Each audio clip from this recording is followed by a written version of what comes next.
Education with Shantanu চ্যানেলে তোমাদের সকলকে স্বাগত জানাই। আজকে আমার আলোচ্য বিষয় তোমরা কিভাবে স্বামী বিবেকানন্দ স্কলারশিপ 2025 ও 2026-এর model performer for income certificate তোমরা ডাউনলোড করবে এবং কিভাবে তোমরা সম্পূর্ণ ফর্মটা পূরণ করবে।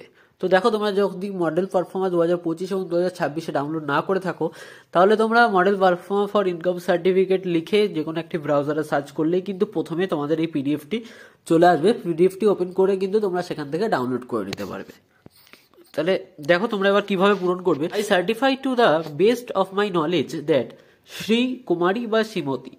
তো শ্রী মানে হচ্ছে তোমরা যদি ছেলে হও তাহলে শ্রী হবে, কুমারী অর্থাৎ মেয়ে যদি হও তাহলে কুমারী হবে, এবং যদি কেউ বিবাহিত হয়ে থাকো তাহলে হবে কিন্তু শ্রীমতী। তারপর নিচের নাম লিখবে সেখানে। আর তারপরে আছে সন, ডটার বা ওয়াইফ অফ শ্রী।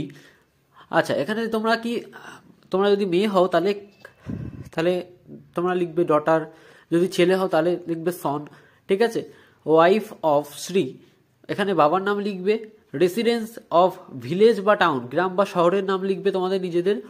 পিএস অর্থাৎ পুলিশ স্টেশনের নাম কিন্তু এখানে লিখতে হবে। তারপর ডিস্ট্রিক্ট অর্থাৎ জেলার নামও তোমরা এখানে লিখবে, তোমরা যেই জেলা থেকে বসবাস করো সেই জেলার নাম লিখবে।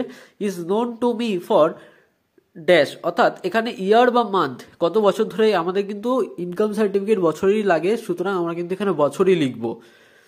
তারপরে আছে হিজ বা her father guardian husband is a permanent residential of village বা টাউন। তো এখানে কিন্তু হিজ বা হার ফাদার, এখানে কিন্তু হিজ ফাদার যদি ছেলে হয় তাহলে কিন্তু হিজ, মেয়ে হলে কিন্তু হার, ঠিক আছে। তো his father is a permanent residential of village বা টাউন, অর্থাৎ গ্রাম বা শহর। তোমরা যদি গ্রামে থাকো তাহলে গ্রাম, যদি শহরে থাকো তাহলে শহর। আচ্ছা, পুলিশ স্টেশন, পিএস এখানে দেবে হচ্ছে তোমরা যে পুলিশ স্টেশন, অর্থাৎ যেই পুলিশ স্টেশন অন্তর্গত তোমরা সেটাই দেবে। ডিস্ট্রিক্ট তোমাদের যেটা হবে সেটা, এবং স্টেট অর্থাৎ রাজ্য যেটা হবে সেটা কিন্তু এখানে দিতে হবে।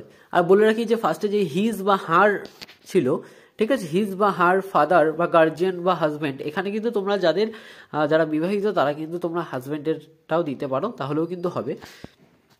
আচ্ছা, তারপরে আছে the total annual family income for all sources of both the present বা গার্জিয়ান বা হাজবেন্ড বা student of the year of 2023 বা 2024। এখানে কিন্তু তোমাদের 2025 অ্যান্ড 2026 দেখাবে। এবার তোমাদের পরিবারের ইনকাম বলেছে এখানে the total annual family income, অর্থাৎ বছরে তোমাদের যে পরিবারের ইনকাম সেটা তোমাদের বাবা মার অর্থাৎ প্যারেন্টস, পিতামাতা, গার্জিয়ান, অন্য কেউ হতে পারে, হাজবেন্ড অর্থাৎ স্বামী।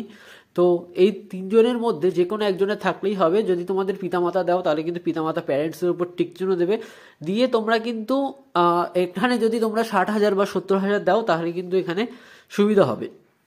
আচ্ছা, তারপরে প্লেসের নাম লিখবে, জায়গার নাম লিখবে, তারিখ, যে তারিখে তোমরা এটা জমা দেবে সেই তারিখটাই কিন্তু দিতে হবে। Signature, name in block letters, designation, এগুলো কিন্তু তোমাদের কিছু করতে হবে না, এখানে তোমরা কিছু করবে না। দেখো আমি বক্সে লিখেও দিয়েছি। বিডিও অফিস অথবা মিউনিসিপ্যালিটির লোকেরা কিন্তু এখানে সই করে স্ট্যাম্প মেরে দেবে।